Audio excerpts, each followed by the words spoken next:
Hello, everyone. Welcome back to a new episode of Data Structures. So, coming to you live from New Rochelle. Today we have a guest. We have Lawrence Fauntleroy here to tell you about the cohort number 6 of the Tech Talent Pipeline. Lawrence, it's all yours. Thank you very much, Simon. I'm only gonna, typically I can talk forever, but I'm gonna do 10 minutes. I'm gonna put my teleprompters down and just talk about the application. Some of you may, first I'm Lawrence Fauntleroy. I'm the director of the TTP program. And if you haven't heard, what we do is we work with the computer science department to connect you guys to the tech industry before you graduate. That's the key thing, before you graduate. What I want to talk about is the application that we extended the deadline. So there was an application that was open since March 19th. We extended it till this Friday, the 23rd at 11:59 p.m. So that is the furthest out we can do the application. If you're interested, I ask you to apply as soon as you possibly can. The application takes about 15, 20, let me not say that. It takes about anywhere between 15 and a half an hour to fill out. How do you qualify for the app? How do you qualify to be in a program?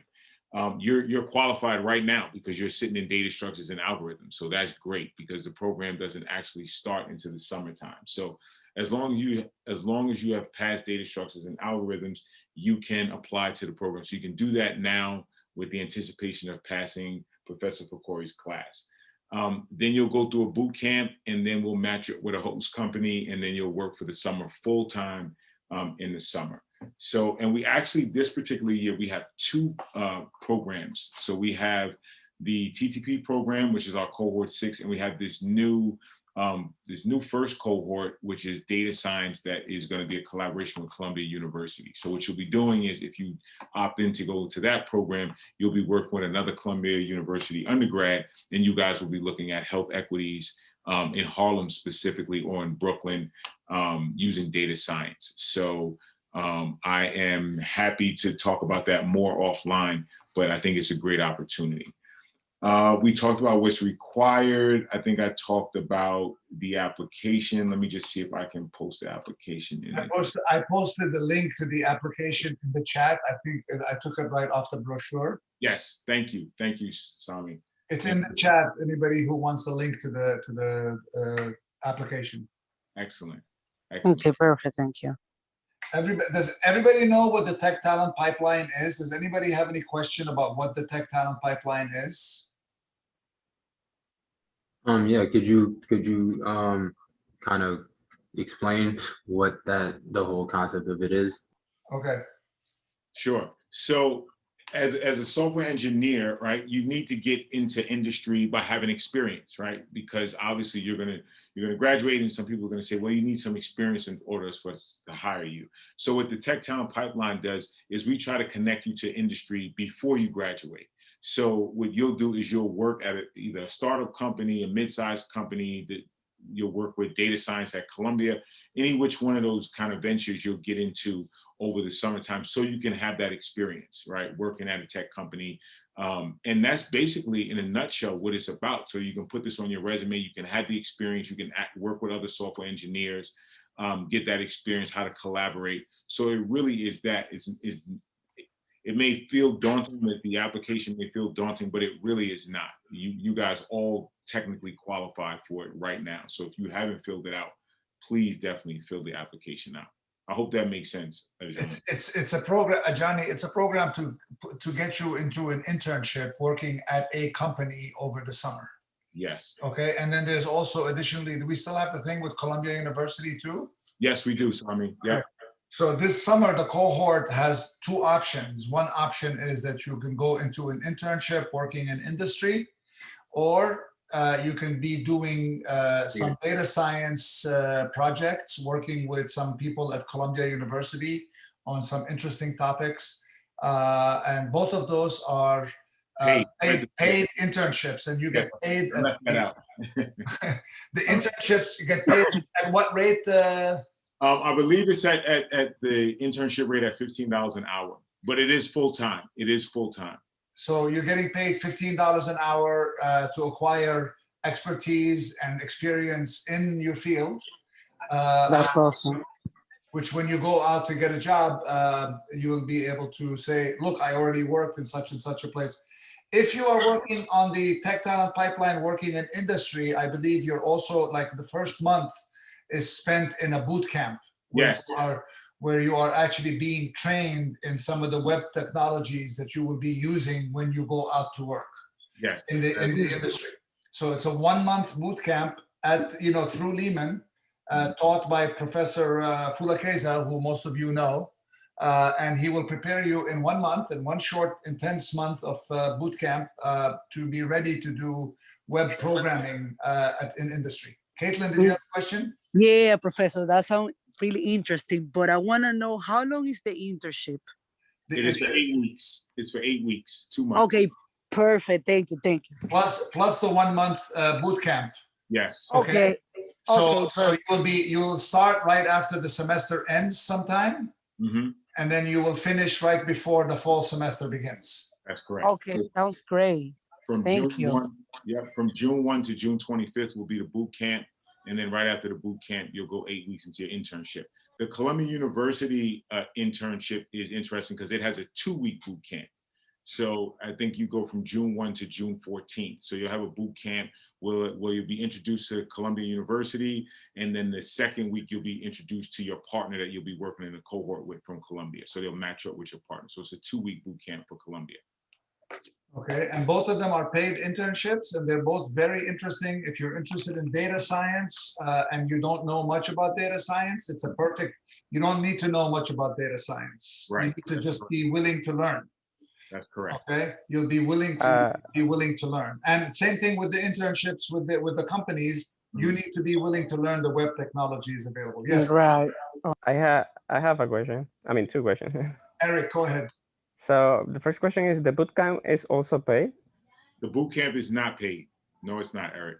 Okay, so just the bootcamp is like the training is not paid. Okay. Right. And the other question is, I already applied, but I wanted to know like how many students you guys pick like for So each program?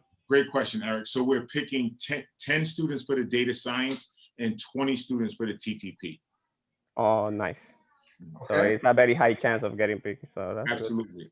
Absolutely. Okay, perfect. Thank And you. also remember, there's a committee. So after Friday, I will be meeting with Professor Fakori in the department, and we'll be looking at every single application one by one. We really go through them thoroughly. So there's a committee that does the selection. It's just not me by myself. Oh, perfect. Thank you. Appreciate it. Well, boot camp is not paid. It's called boot camp because we get to kick you around. I mean, at least we learned. That's good. I don't mind. That's good. I'm just joking. At least we learned. That's good. Anybody else? Please, you should apply. There's no reason why you don't apply to this program. It's a really golden opportunity to get experience outside of school. Absolutely. So I had a quick question. You said there was 2 cohorts, one for data science and one for TTP. So the TTP is the one that deals with the internship in the tech industry. Right. Okay. All right. And you can apply to both. You should apply to both if you, yep. On the link that you sent, Professor, you can apply to both or just one? You can apply to both. It'll ask you, do you want to apply to one or both? And you just check off both. Okay, perfect. Let me just make sure that link is working.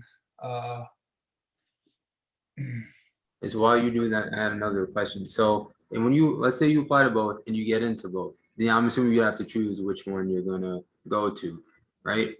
Yeah. So let's say you choose and you go through the experience. Is it possible that after you do one, could you do the other one? Well, they're running concurrently.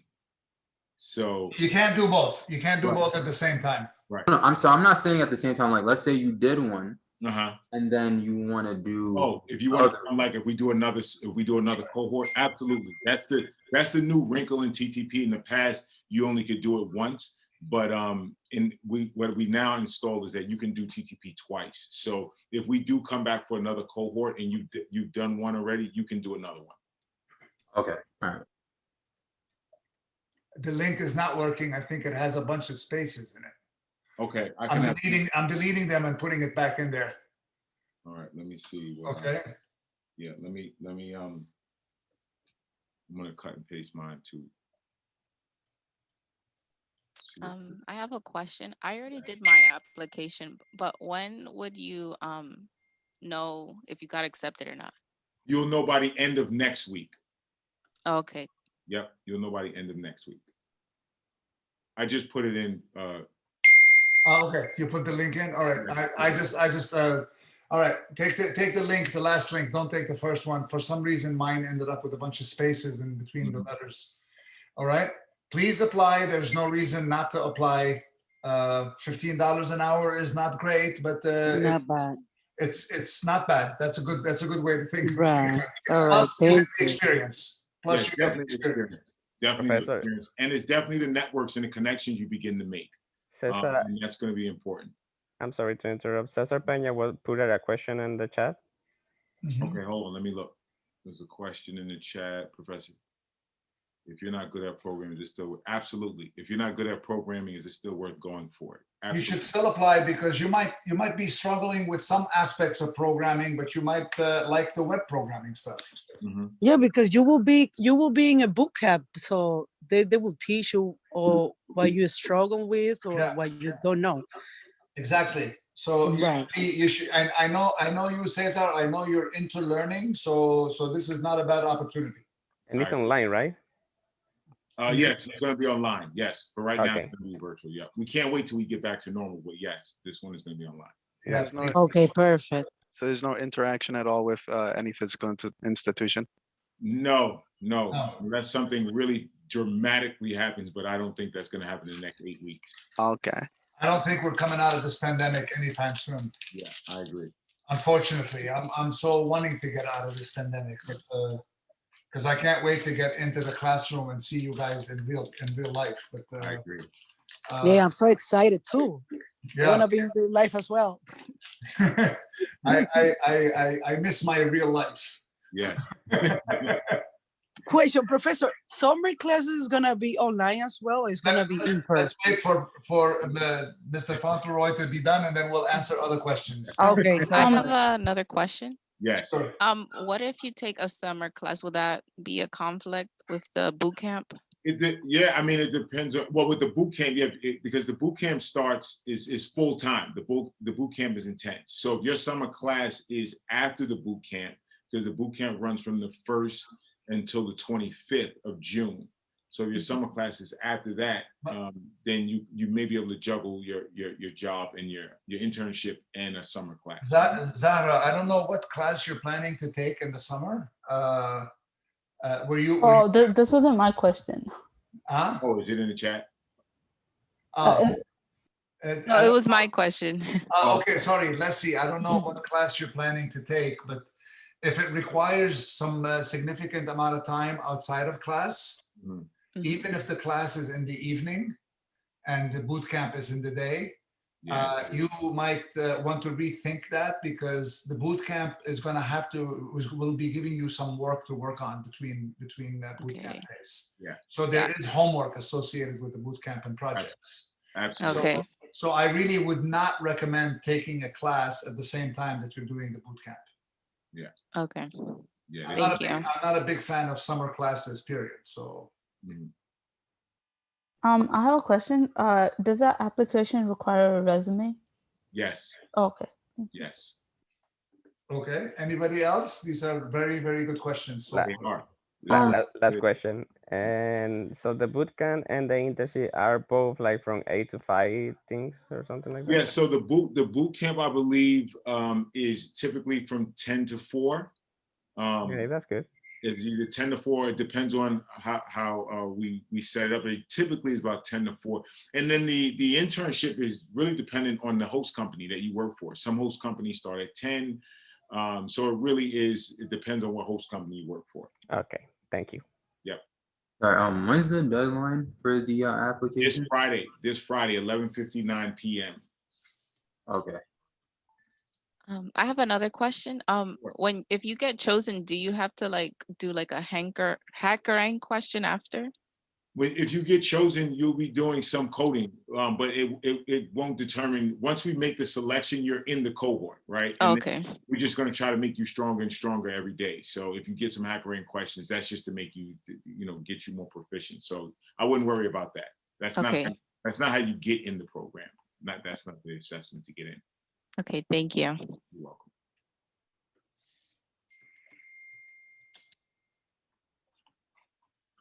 Okay. This is a lively crowd you got here, son. Yeah, really. I'm impressed. Yeah, me too. I like this crowd. Okay. Anybody else? Okay. Thank you, Lawrence. Okay. I'll talk to you soon. Okay. Good to see you. All right, Bye. thank you. All right, everybody. Somebody asked a question about the fall. Caitlin, I think it was you who was asking. Somebody was asking questions about the fall. Anybody would like to ask a question now? The question was that if we're gonna be in person for fall, or in summer, it's gonna be online, or what's the situation for summer classes? Okay. That was just the question. Summer classes are online. Okay.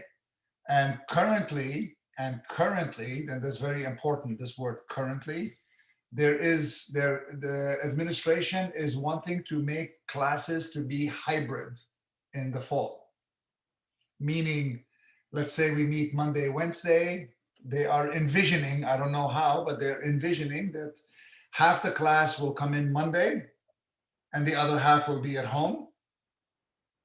And on Wednesday, the other half comes in and the other half stays at home. Okay. So, or people who are not comfortable coming in at all, don't come in at all. They stay at home all the time.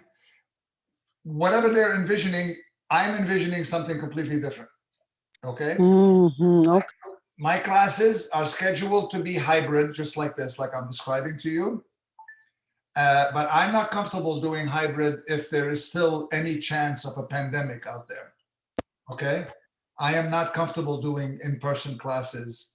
I'm not comfortable for me, and I'm not comfortable for you guys. I don't think it's fair to require you to come in. And I don't think it's productive to be standing in class, lecturing to people in the class, as well as talking to people online while wearing a mask. I don't think that that's correct. I don't think that there's anything to be gained from it. So unless when August comes around, everything is fine, miracles happen, at least in the Bible, miracles happen. But if the miracle happens between now and August, at the end of August, and there is no pandemic around and we're done, I'll be the first one to run into the classroom to teach everybody. But if we are anywhere like where we are at right now, okay, we are not done with the pandemic, and there's still infections going around and there's still people dying from it, then I will conduct all my classes online, even though they are scheduled to be hybrid. Okay. Does that answer your question, Caitlin? Yes, Professor. Yeah, definitely. Thank you. Okay. I'm teaching this class again in the fall, and I'm also teaching mobile programming, which is the iPhone programming, iPhone mobile programming. That's a class that you can take for advanced classes. That is a class that is considered eligible for an elective. Yes. What's the name again, so I can take it with you, Professor? It's mobile programming, cmp338. cmp338. Okay. cmp. Okay, 430. Now, I would like to point out that this class is going to require you to learn a new language. Okay. And some people, I'm not saying everybody, some people find that class to be very hard, even though I don't think it's hard. Okay. Okay. It requires more programming than what you're doing here. Oh, okay. So I want everybody to be aware of that. Right. And it's only for Apple. There's no for Android. Okay, so this course is offered as two different classes. cmp338 is offered as an iOS programming class, which is what I'm teaching in the fall. And it's also offered as an Android programming class, most likely in the spring. And you are allowed to take that course twice, one in each. Professor, You are Android user, Eric? Yes, I don't like iPhone. Okay. But we're gonna we can get into a debate here. And I don't Okay. There's no accounting for taste. Sorry, anybody else? exactly. Professor, what Professor. kind of language do you use for the iOS? Is it Swift or Yeah, we C? use Swift, yes. Okay, thank you. We use Swift and we use so you need to learn Swift, you need to learn the programming environment that Swift is programmed in, which is Xcode. So you're learning a new programming environment, you're learning a new language, and it's heavily object-oriented. So you need to be fairly comfortable with object-oriented programming. So I'm not trying to discourage anybody, but I just want you to go in with an open eyes into this course. Because the thing that I find in my class, every time, this is not the first time I'm teaching it, I usually find that on average, about half the people who register for the class don't finish the class. And I just want you to be aware, if you register for it, that you should expect this to be not hard, but just require work. Okay? Professor, Yes. for that kind of class, what type of projects like do you assign to the students? Like You'll be writing apps. like legit apps, like Well, they start out as small apps and they become bigger apps, and maybe there'll be room to write your own project where you create your own app. That's how that works. Okay, but there's some homework assignments, and if you want to take a look at some of my previous semesters of teaching it, you might be able to see the homework assignments. Okay, they're on my website. Anybody else have any other questions? All right, before we go on, while you're thinking, you probably noticed I sent you an email, a few emails this morning.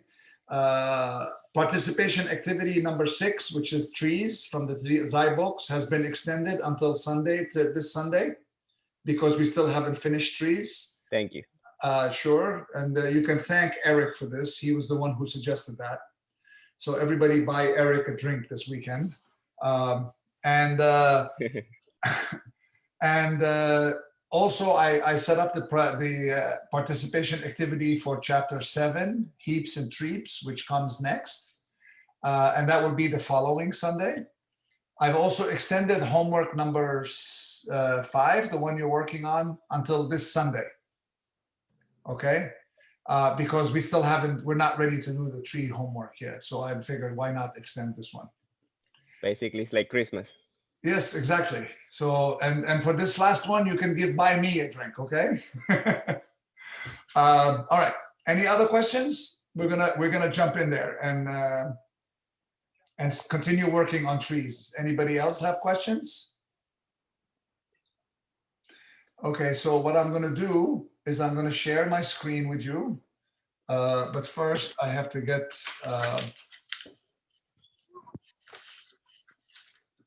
my wire connected over here.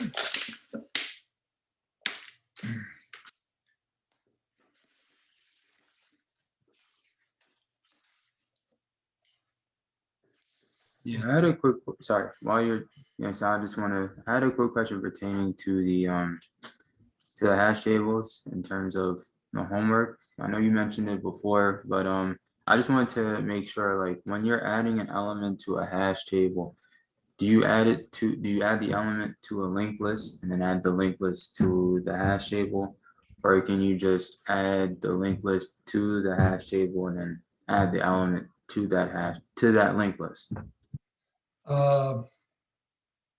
Okay, to add an element to the hash table. So what you're asking is, how do you add an element to the hash table? Is that what you're asking?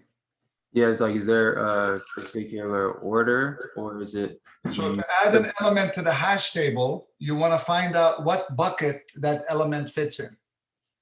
So you're going to get its key, You're going to get the hash code for the key modulo the number of buckets that you have. Okay, which gives you the number of the bucket, which is the number of the linked list inside your hash table. Okay, and then you're going to go and add that element to that linked list. That basically adds the element to the hash table. Okay. So is the linked list already in the hash table? That's probably When you created your buckets, when you created your hash table, you passed in an array of buckets. okay. Yeah. Each entry in that array is a linked list that you have created already before you created your hash table. You create your array of buckets with linked lists in them, and those buckets are your linked lists. And you already have them. When you created your linked list, you had that. When you created your hash table, you had that. Okay? Okay. Anybody else before we continue? I was just wondering if, like, when we start coding, if you could like re-explain the delete node method that we did last, like on Monday. We're not done with it yet. We're still Oh, working okay. on it. We're gonna jump back into it like as soon as we're done with the questions. Oh, okay. Is it possible to just like re-explain it, how we were, like, what we were doing? We are okay. We will talk about that. Okay, thank you. Okay, we will talk about that. Thank you for that question. Anybody else? I have another question about homework 5. Okay. So for the create buckets method, it's basically just creating like the array of linked lists for the buckets to be passed into the hash table, right? Correct.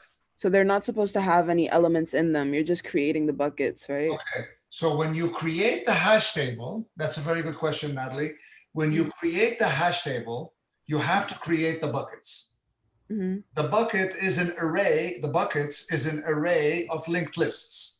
You create the array, you populate it with empty linked lists. And then you pass that array full of empty linked lists to the hash table so that the hash table can use it. Okay? When you add elements to the hash table, they get added to one element at a time, gets added to one list at a time inside the hash table. So your create buckets method just creates the array with the empty lists. Empty linked lists, right? Empty linked lists. Your create hash table method will either return to you that hash table with the empty lists or return to you a hash table that then gets populated by a bunch of elements before it is returned to you. So if you're doing the insert test case, then you return back an empty hash table from that method. If you're doing the get or remove test cases, you have to return a hash table that has been fully populated with the number of persons that it tells you to populate it with. So you first create the buckets, you pass them to the hash table. The hash table, then either you return that empty hash table, which has nothing in it, or you then add a bunch of things to the hash table and then return the hash table. Okay. I was wondering because in Mimir, it keeps saying that the create buckets has an error because it returns an array where some of the entries are null, but I thought that it was supposed to be empty linked lists. No, they're supposed to be empty linked lists. They're not supposed to be empty with that. They're supposed to be an instantiated linked list that has nothing in it. Okay. So when you say empty linked list, it doesn't mean that the entry in the buckets list is null. Okay. When I'm saying empty linked list is you've done a new linked list that has nothing in it and you've added it to the array. Okay. So the array is full of linked lists, but each linked list is empty. I see. Do you follow the difference? Yeah. Okay, it's telling you that some of the entries are null because you're not creating linked lists to put into those entries. Okay. Okay? All right. Thank you. Does that I hope that clarifies it. Yeah. Thank you so much. Uh-huh. Anybody else? You guys are full of very good questions today. I like that. Okay. Anyone else? Going once, twice? All right. Let's jump back in there and continue talking about what we were talking about. We were talking about. Let's create a new. Let's create a new document here, and then I'm going to share my screen with you, so we can continue working on this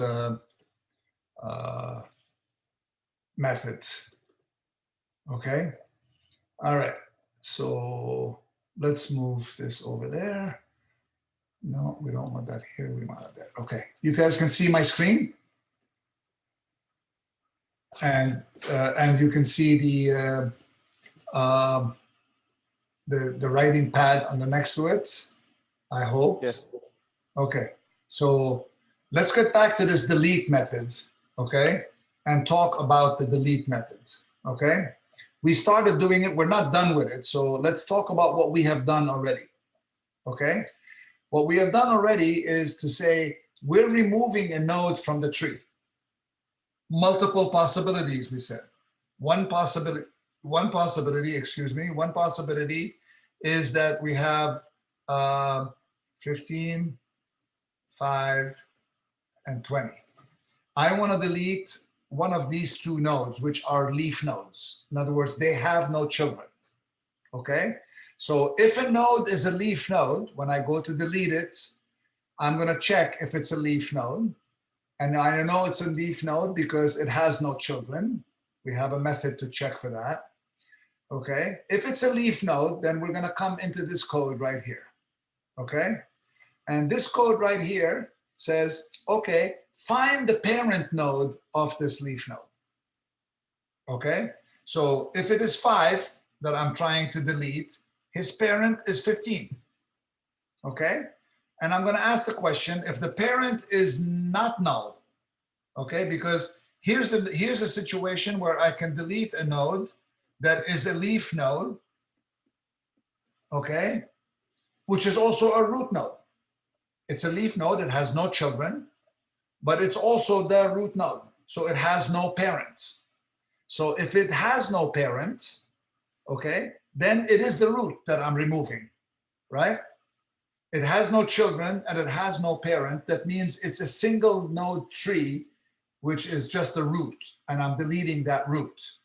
And if I'm deleting that root, then my tree is empty. So the root is null and I return. But if the parent is not null, okay, then I'm going to go to the parent and see, was this node the left child of the parent or the right child? Okay. And what I'm going to do, we're gonna test whether nodes are the same. I wrote this other method while I was waiting for class to start today to see if two nodes are equal. I pass two nodes and I check to see if they are equal. Okay, and here what we're saying is I went to the parent node. Is this child the left child of the parent node or the right child of the parent node? Okay. So if it is the left child of the parent node, what I want to do, so I'm going back to that case over here where I'm trying to delete 5. What I want to end up with is the following. I want to end up with 5 and 20. So what I'm doing is I am promoting 5 to take over where 15 is. Okay? And I want to do it in the correct manner, okay?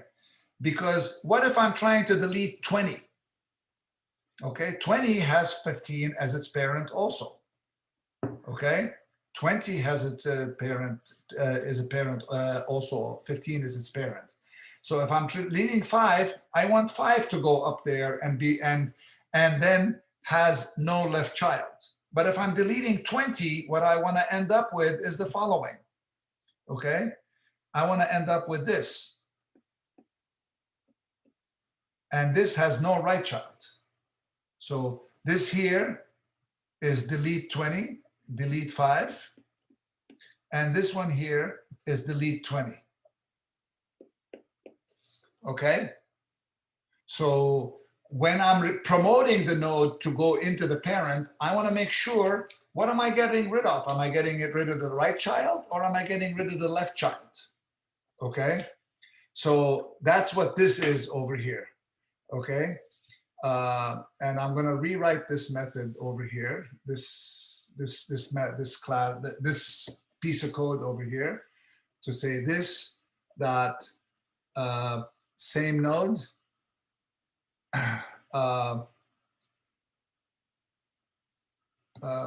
What was I comparing here? The parent node, the node to delete, and the left child of the parent node. Okay, so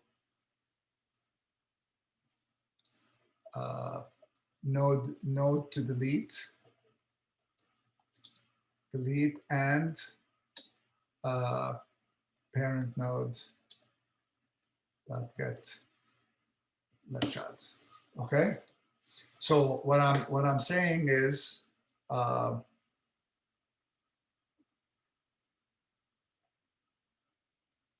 should there be a comma there? Or-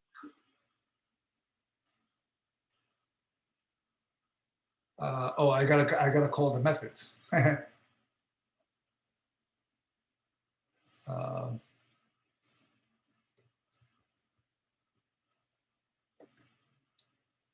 So this,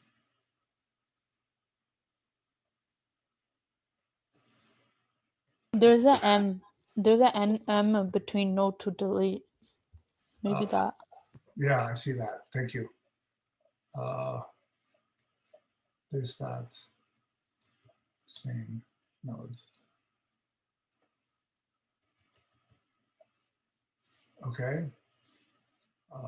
And do I have too many parentheses here?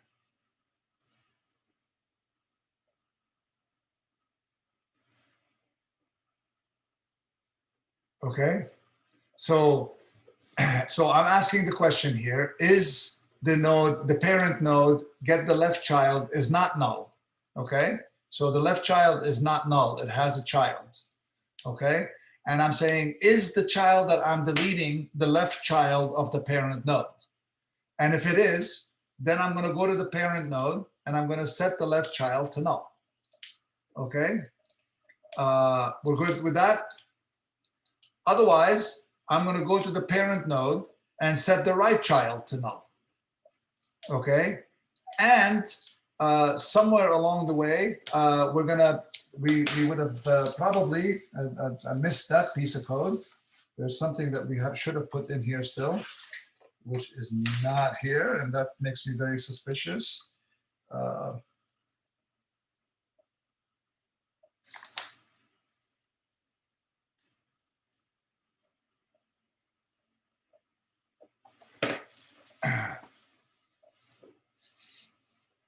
So, and I want to make the element in the parent node to be the element that was in the node to delete. Okay. So what I'm going to do over here is parent node dot set tree item to be the node to delete dot set tree item.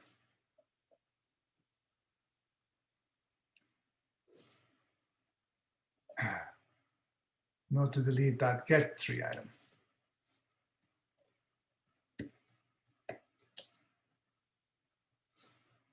Okay, and that is only if the parent node is not null. Okay,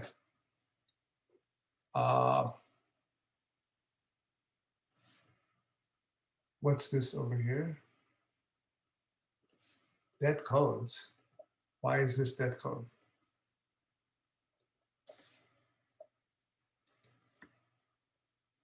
Okay. All right, because I was accessing parent node before I was checking it was not. So if it is to be deleted, then we're going to set the element that we're moving the element from the child node. So what's happening is the following. If we can just follow it, we have 15, 5, and 20. I'm deleting 5 for now. Okay, so parent node, get the parent node. That's the parent. Okay, parent node null? No, it's not. If it's not null, then get the element from the node to delete. Okay, get the element from the node to delete from the tree node and the tree item, and then set it into the parent node. Okay. No, I actually don't want to do that. Never mind. Never mind. That was my fault. Not the right thing to do. Okay, we don't want to put the 5 there. We're going to remove this node. So we're going to just go, the 15 stays where it is, right? And then I just make sure to tell 15 that it doesn't have a left child anymore. Okay. However, if I'm deleting the 20, then I just got to make sure to tell this one, to tell the parent node that it doesn't have a right child anymore. Okay? We're good? I was ignore what I did over here. This was wrong. Okay, that's what I'm doing here. It's the later one where we have to do some promotion. Okay, so that's all I'm doing is I'm just making sure to get rid of the left child or the right child, depending on which one was the right one. See, it's confusing and I got myself confused. So now we're in the else statement here. In other words, the node has maybe one child. Okay, and I want to find out if it has a left child and it doesn't have a right child. Okay, so here's the situation now. Now we're going back to the one that I was talking about earlier. Okay, now we have 15, 5, and 20. And I'm trying to delete this node, the 15. Okay, actually, let's make it a little bit simpler. Let's go down here and delete the 20. Okay, it has an 18 and a 25. I want to delete the 20. Okay, this is the one I'm going to delete. So I want to find out, does it have, it only has one child, a left child. Okay, I want to delete that 20 and it has a left child. Okay, so does it have a left child? Yes. Does it not have a right child? Yes. So I'm going to go into this code. Okay, so what I want to do here is I want to promote this guy. Sorry. This guy's parent is here, right? I want to move the 18 up there and get rid of this down here. Okay, so how are we going to do that? All right, so how are we going to do that? We're going to do that. Okay, we're going to do that the following way. Parent node, okay, I know the parent. The parent of me is this one, right? So that's the parent. Okay, and I'm going to go to the parent. Okay, node to delete, get left child, set parent. Okay, so the node to delete, get the left child, set his parent to be my parent. Okay, so now this is the parent. Okay, that's what I'm doing there. If has no parent, if it has no parent, if node to delete, if this has no parent,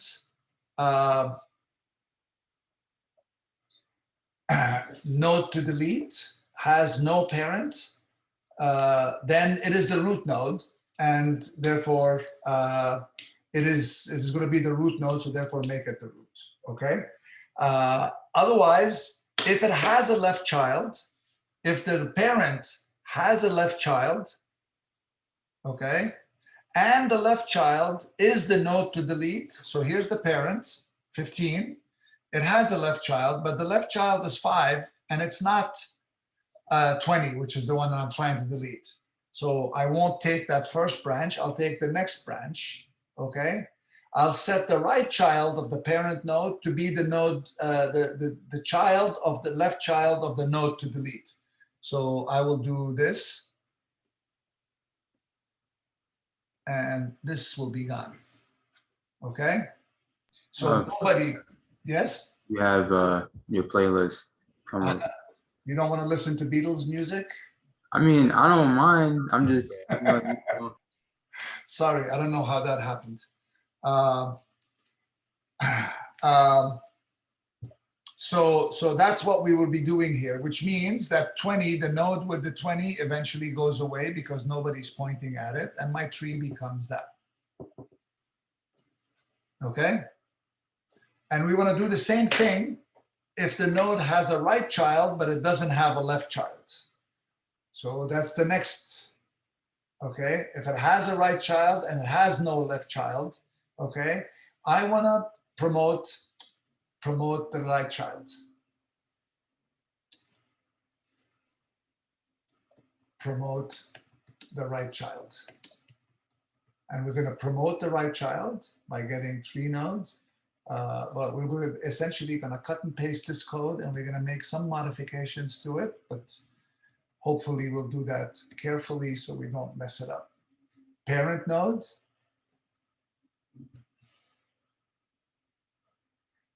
Node to delete, get left child, get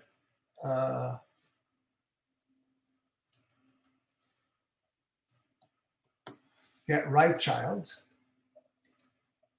Okay, set the parent. So here we're deleting the right node. Okay, so if we have this over here where we have 18, we're trying to delete this guy. Okay. Oh no, let's go. We're gonna try to do it slightly differently here. Let's go back to the 20, and it has a right child, which is 25. And that's the one I want to delete. I want to delete 20. Okay, so I'm going to go to the node, the parent node. That's the parent, 15, and I'm going to ask the parent node, get the left child, node to delete, get left child, get right child. Sorry, node to delete, get right child. Set the parent to be the parent node. So since I am deleting this node, I'm basically setting his parent to be up here. The right child's parent is going to be the parent of the node to delete. Okay, so that makes that connection. And if this has no parent, then node to delete. This dot root is node to delete, and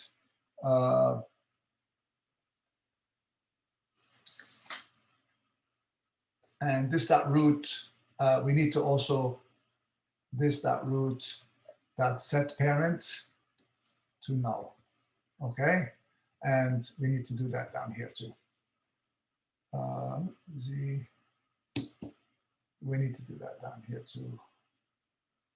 Okay, and now we're going to say if has a left child,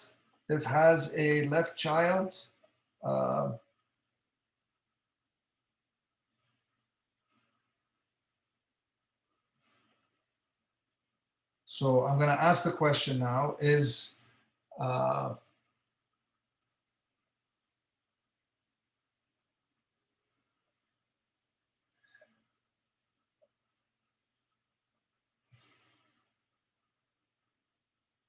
if has a left child parent node and same node, node to delete is equal to the left child, then make it the left child, otherwise make it the right child. That's the set left child node to delete, but instead of doing the left child of the node to delete, we're going to take the right child of the node to delete. Okay.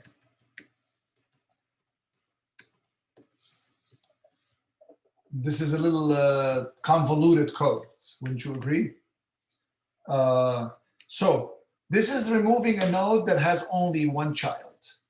This is all so far dealing with nodes that have no children or nodes that have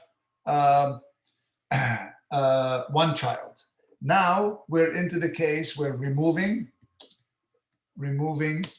a node with two children.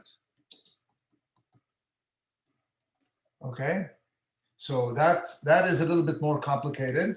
So let's take a look at what that looks like. So now I'm going to remove a node. I have 15, I have 5, I have 20, and I have 18 and 25. And I want to delete this node. Okay. So, and I'm going to add a few more nodes over here. 24, 23, 22. Okay.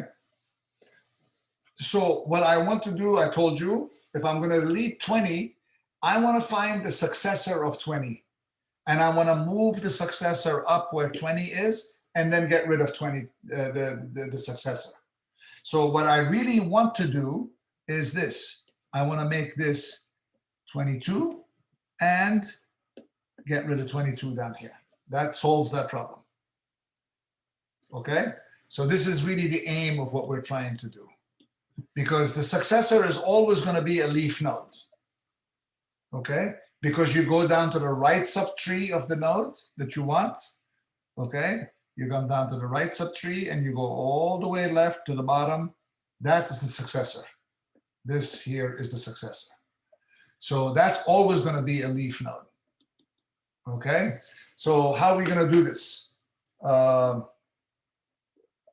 So we're going to write a method to find the successor. Let's write a method to find the successor. Okay? Let's write that down here.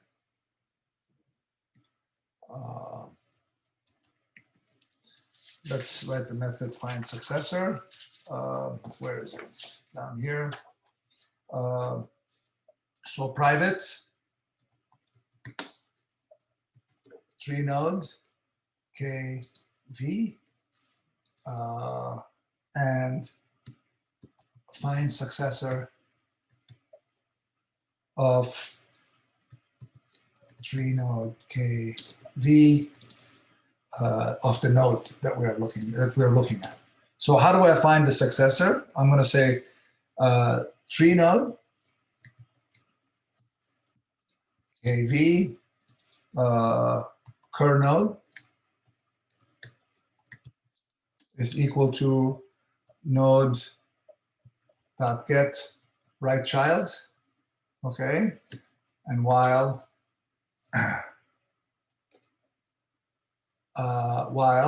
cur node get left child not equal to null. Okay, cur node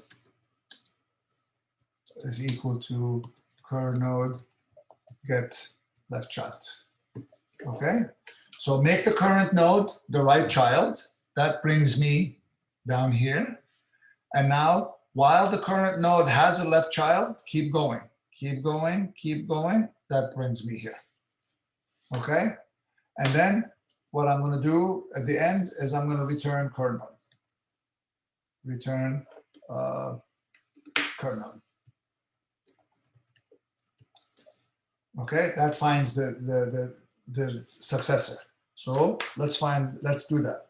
So tree node kv successor is equal to this dot find successor of the node to delete. Okay, find the successor. We found the successor. Now that we found the successor, okay,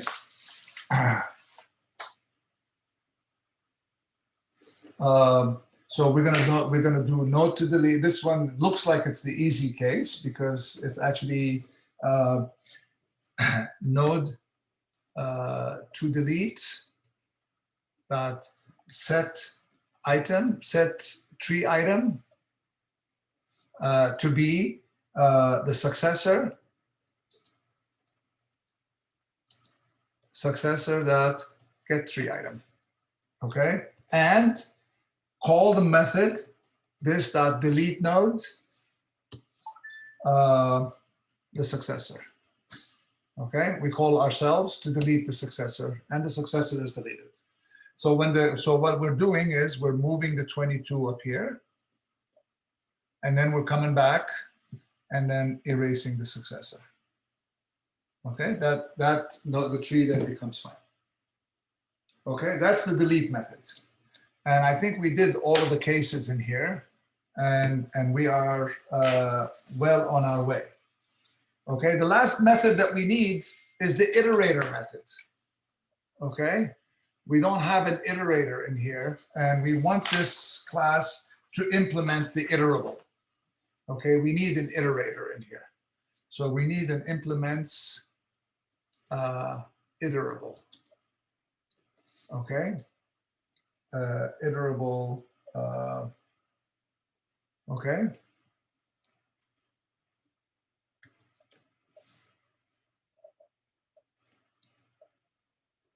All right, and we need to import iterable here. Add the unimplemented method for iterable. Where did it get added? Did it get added at the end? It got added at the end over here. Let's move it out of the private methods. We have a lot of private methods. Let's put it here. Okay, and we have an iterator.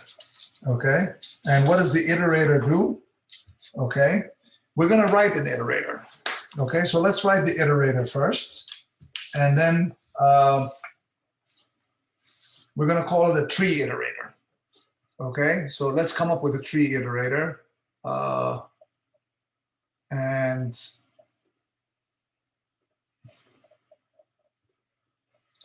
new class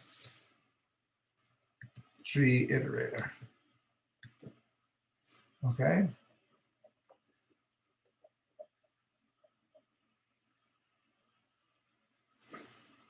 And the tree iterator is a tree iterator that basically uses the same generics as here.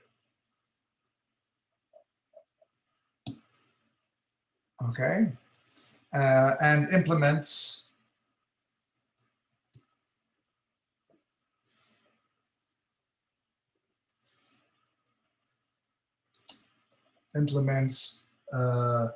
iterator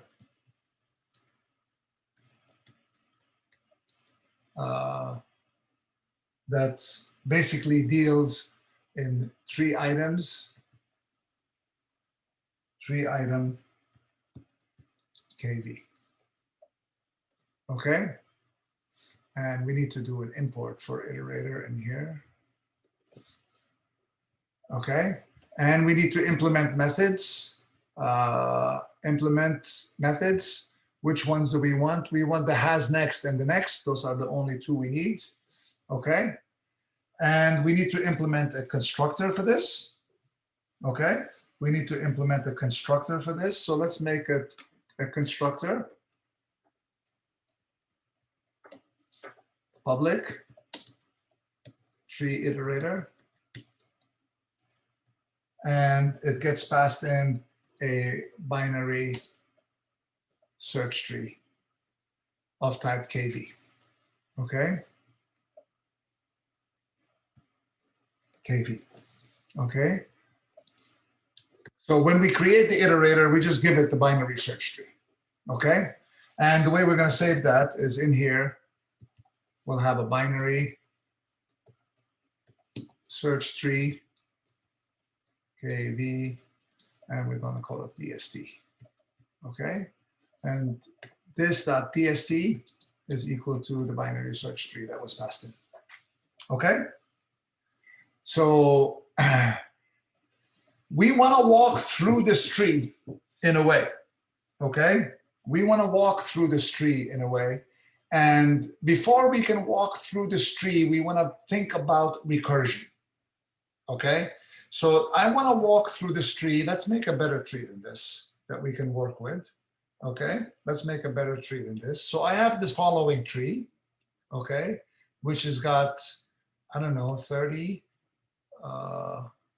15, and 45, 5, 20, 30, and 50. Those are the elements, the keys for the elements that I have in my tree. Now, how do I want to walk through this tree? I want to be able to, one way that is actually very beneficial is to be able to retrieve the keys out of the elements out of this tree in the order of the keys, okay? I want to be able to somehow walk through this tree and obtain 5, 15, 20, 30, I mean, this be 35, 30, 35, 45, and 50. I want to get them in that order, okay? I want to get them in that order. So how do I do that? Okay, how do I do that? How do I mean, I could go all the way down to the left. I could go all the way down to the left is what I have to do. That would be my first, right? And then I got to go to its parent. And then I got to go to the right.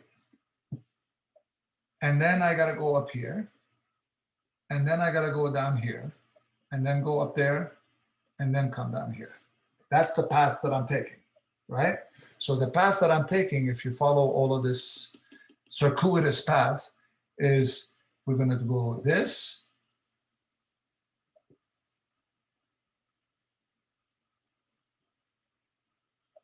That's the path we're taking through the tree. But how do I write that code? So it turns out that recursion is very useful for that. Okay? Recursion is very useful for that. And how do I write that code to do the recursion in a way that I want to see things in order? Okay? So the way that I do that in order, in recursion, okay, I'm going to write this method over here, private, and I'm going to call it in order. Okay? And in order takes a tree node, KV, okay? And we're going to call that the node. This looks complicated, but in recursion, this is actually easy, okay? And the recursion looks like this. The base case, if node is not equal to null, okay? What am I going to do? I'm going to go and I'm going to go down to the left. Node.get left child. First, I'm going to go left. So what does that do? Okay. Private void. Okay. In order. So what is that doing? So if I start at the root, go left, keep going left as far as you can go. Okay. When you get as far as you can go to the left, then you're gonna use that node. So what we're gonna do when we find nodes, we're gonna put them into a vector. Okay. When we find nodes that we want to output, we're gonna put them into a vector. So I'm gonna say I have a vector in here of tree nodes, KV. Okay, and we're going to call it tree nodes. Okay, and we have to import vector in here because vector is not, it's in the util class, in the util package, and we want to get it. So what am I going to do in here? Well, I'm gonna basically get the node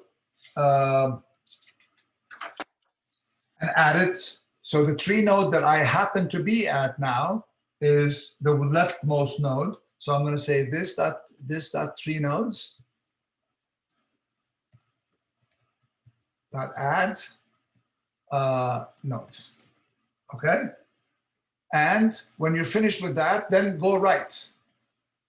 Okay. Then go right in order node dot get right child. Okay. How does that work? Does that really do what we want to do? Let's take a look. Okay. Let's take a look. Let's get rid of all of these things. And my vector is going to be down here on the bottom. Okay. My vector is going to be down here on the bottom. Wrong color. So here's my vector. So what I'm going to do is I'm going to have a stack over here showing me where I'm at in the recursion. So I start in the beginning, I'm going to start at 30 is going to be the node. Okay. So when I first call it, I'm going to call it with the root. So that's the first recursion that's happening there. And my vector is down here. Okay, 1, 2, 3, 4, 5, 6. I need 7 spaces. 2, 3, 4, 5, 6, 7 spaces. Okay, so that's my vector. I'm going left, right? I'm in the recursion. Is my node null? Okay, so this is my node. The node is in the whatever I'm writing in here is the node. Okay, if my node is null, no, then call myself with the left child. Okay, 15. Call myself with the left child. That is 5. Call myself with the left child. That's null. Right? So when I encounter the null, I return. So I return to the 5, where I was in the 5. And that's when I output 5 over here. Okay? I have outputted the 5. So now I want to go right. So what's the right child of 5? Right child of 5 is a null also.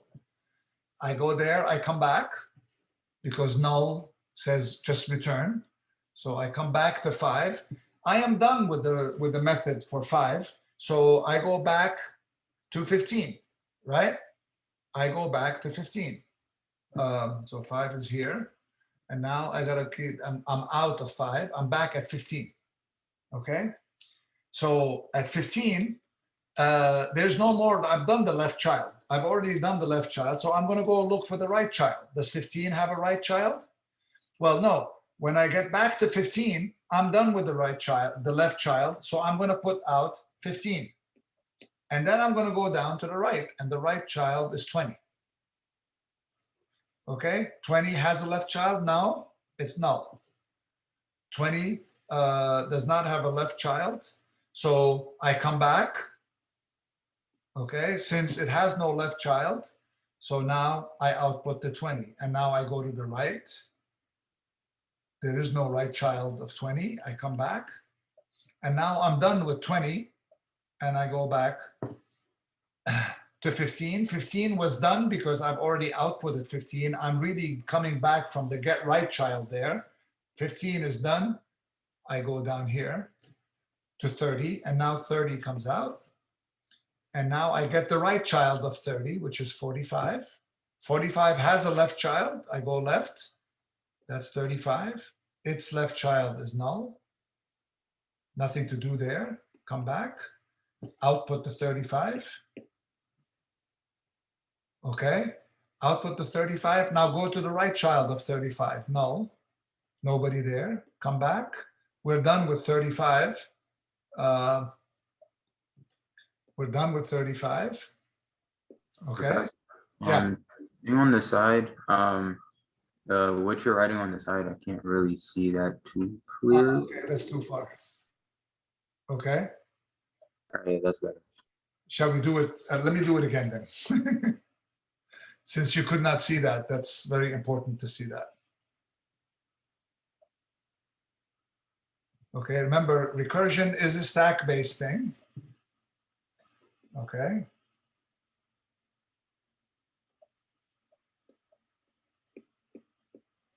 I start at 30.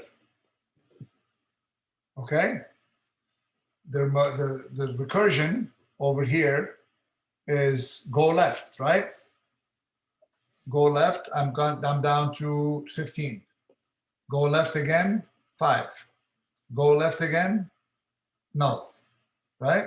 So I've gone all the way down to here, and now I'm back there, okay? So once you come back from the last left child, get left child, you're up to the statement that says this.tree nodes.add the node. So I'm gonna add the node with 5 in it over here, okay? And since I've added it, I'm gonna go down to the right child of 5, okay? Which means I came back and then I went down to the right, which is null again.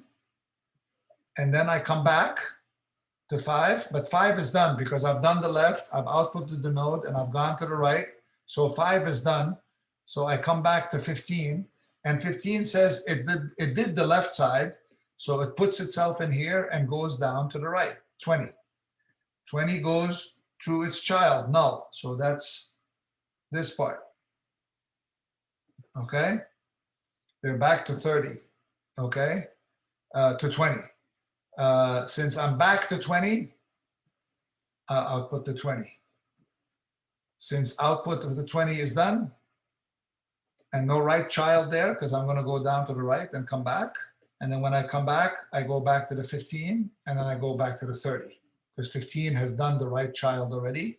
And now 30 comes out, and 30 says, okay, since I've done my left side already, now let me do my right side. So he goes down to the right, which is 45. And when 45 is there, he says, oh, I can go to the left, and that's 35.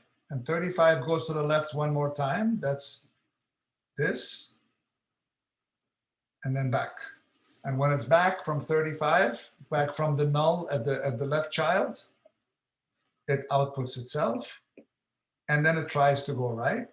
There's nothing there. It comes back. It's done with 35. It's back at 45, which means 45 will print itself out. And then it'll go right, left, 50. And then, so after 45, it'll go down to 50. 50 will go down to null. When null is done, it outputs the 50. 50 goes right. 50 goes right and comes back. And then when it comes back, 50 is done, 45 is done, and 30 is done. So the whole tree has been outputted already. Okay? So that is in order. If I want the tree to come out in order, I write it like this, the recursion. If I want the tree to come out, there are 2 other orders that we're interested in. Okay? So one order is the pre-order, the one that I just told you. One order, that's in order. That's 15. Sorry, what was the tree? The tree was 30.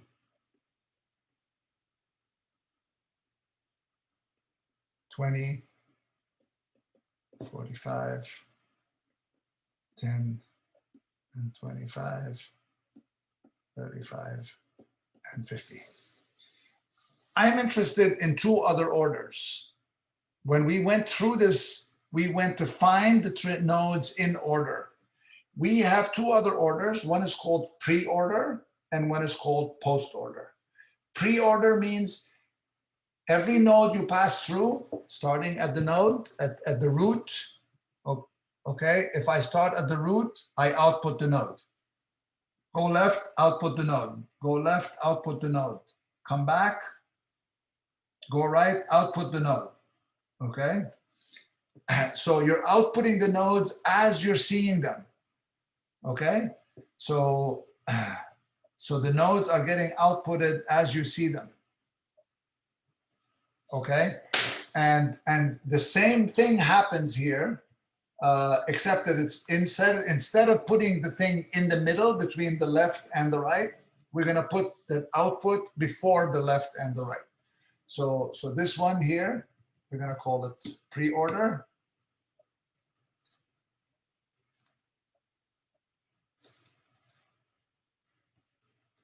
pre-order. And all we're going to do is move this, move this to here. And instead of in order, we're going to call these pre-order. Okay. And then the other one is post order. Okay.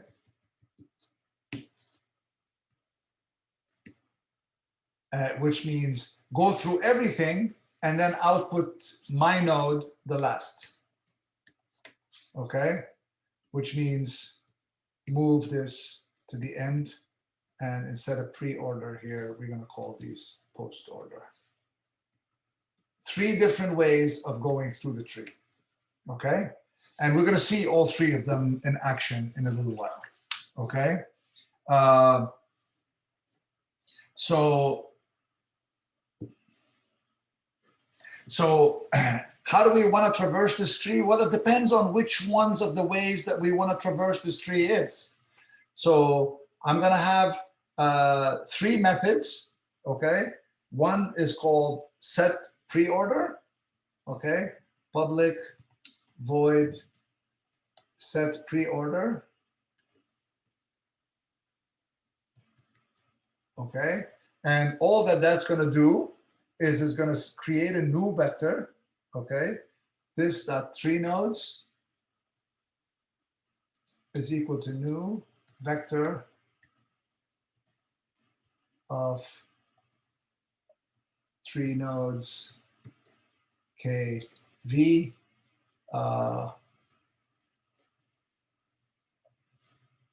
KV, yeah, that's it, right, KV.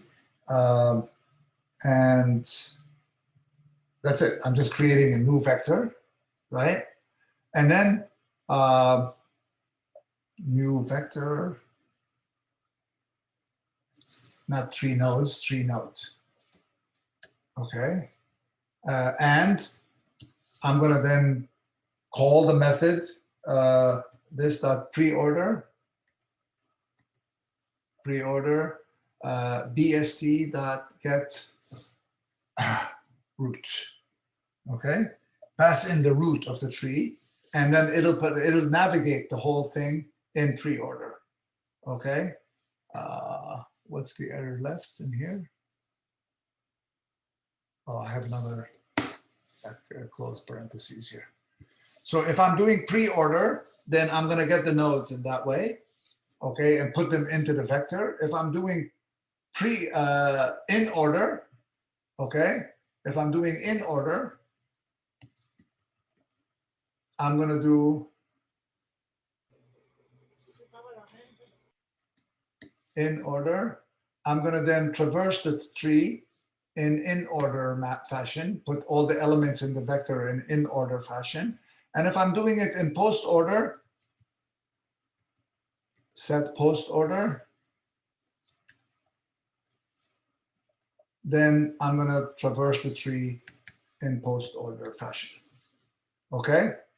And that leaves me the 2 methods, has next and next, right? Because now I put all my elements into a vector, and my elements, my has next is basically returns a, basically if I have,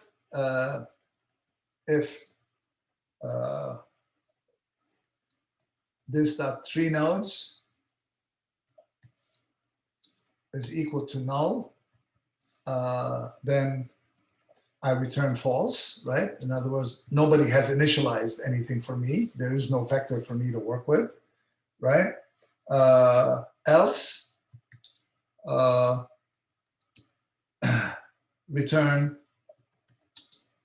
this dot 3 nodes that is empty. Okay, is it empty? If it is empty, then there's nothing left to give you, right? And how do I get the next item? The next item is easy to get. I just have to go 3 node KV item node is equal to this that tree nodes that get, element at index 0 that, no, not tree item, tree node, I want the tree item. Okay, and that's why this was called item. Get tree item. Okay, so I'm going to the node that is in the hash in the vector. I'm getting the item out of it, and I'm going to remove three nodes that remove the element at index 0 because I just got it, and I'm going to ask if this that three nodes that is empty. If it is empty, then this dot three nodes is equal to null. There's no reason for that to have to be there anymore. And then I just return the item. And that is essentially my iterator. Okay, depending on how I want to traverse this tree, I'm going to set which way I want to traverse it, and then we're going to get the elements out in order. Okay? Questions? I know I'm going very fast because we're running out of time on the class, and so so that's what we have so far. We have a binary search tree. We have an iterator that we can go through this binary search tree, and now all we got to do is write a driver that goes through this. Okay, but before we write the driver, let me take attendance, and then we'll come back to the driver. Okay, we'll pause this for reshare my screen with you. Okay, so here we are, and we have this code. We want to create a driver, and what we want to put into this tree is a bunch of persons. Okay, so I'm going to grab the person class from homework number 5 and use it. Okay, so file, import here from the file system. Where do I want to put it? I want to put it in binary search tree source. Okay, whatever I'm importing. No, I'm putting it into here, binary search tree source. And what am I importing from? I'm importing from homework number 5 has the person class is what I want.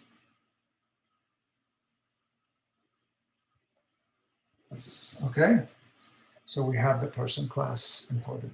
And what's wrong with the person class? Key element interface. Key element, let's import the key element interface. Import.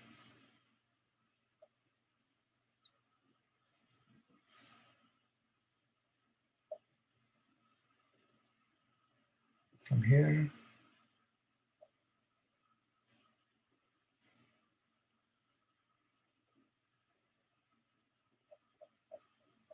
Okay, so we have that. So what are we going to do now? We're going to create a driver. Okay.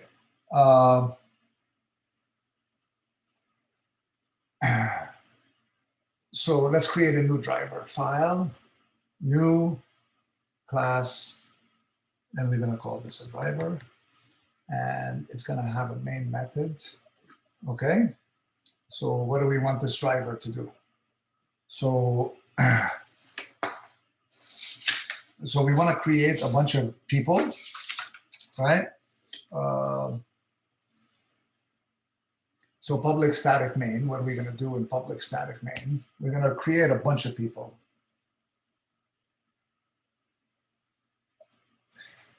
So person, integer,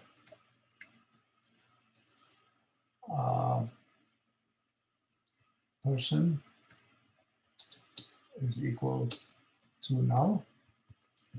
Okay. Int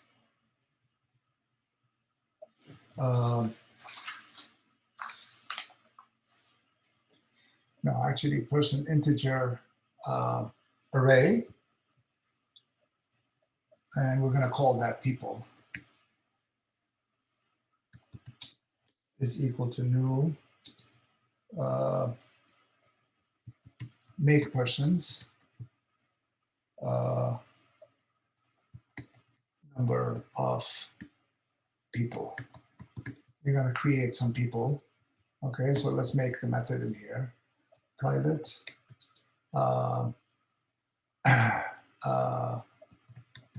person integer array make people and num people, the number of people that we want to create, integer count. Okay, we're going to define this public static final int number of people equal to 100. Okay, and what's this method going to do? This is going to basically create a random rand is equal to new random so we can create random numbers. Okay, import random. Okay, So shouldn't it be new persons, or you have make persons? Make persons, not people. Now, how about we rename it people? Saying like there's no, isn't there not supposed to be like new next to it or something? Huh? New, like the word new is supposed to be after it. I mean before it. Where to say that again? You're creating an array, right? So isn't it supposed to be new and then whatever the objects that you're filling the array with like it should be new persons, and then you'd put the size of that array, right? We're going to make that array. We're not done yet. Okay. In here, we're going to create an array still, right? Yeah. We're going to create a person integer array. Okay. And we're going to call it people is equal to new person subcounts. That's how many people we're creating, right? Yeah, that's what I was talking about with the where you have that at the main. I thought that's how you would write it that way, but never mind. Because this method is returning an array. So the people array down in the main method is going to get its array from the make people method. Okay, all right, yeah. Because the make people method returns, right? It returns an array, right? So I don't need to make it in both places. Okay, yeah. I jumped the gun. It's because I didn't see that. My bad. Okay. And so we're going to say person sub I is equal to 0, I is less than person sub I is equal to new person integer, and I'm going to pass it in an ID new integer based on rand next int. Okay, get the next integer, and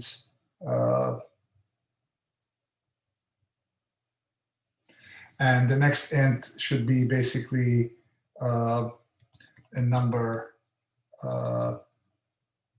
that of people times, I don't know, 1,000 Okay, so it should be in the range of 0 and the number of people times, I don't know, 10,000, something like that.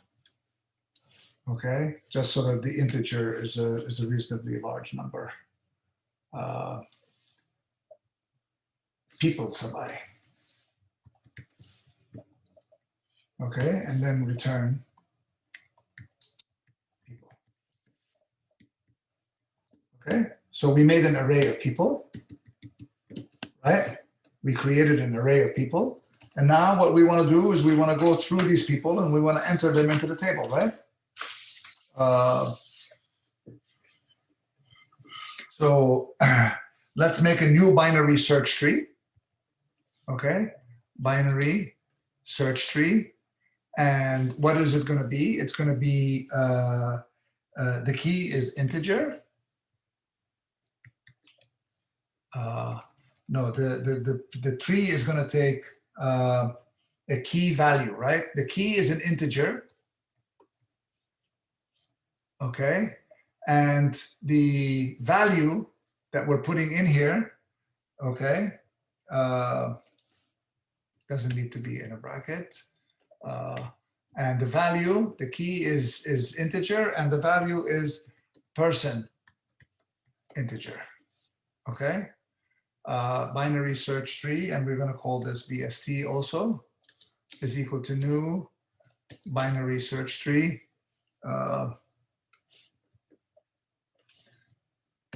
Integer and person integer. Okay, just create a new binary search tree for me. Okay, we have a new binary search tree, and now we're going to have a loop for int I equal, not int, capital int I equals 0, I is less than people dot length I plus plus plus. And what I'm going to do, I'm going to say, I'm going to create a new tree item,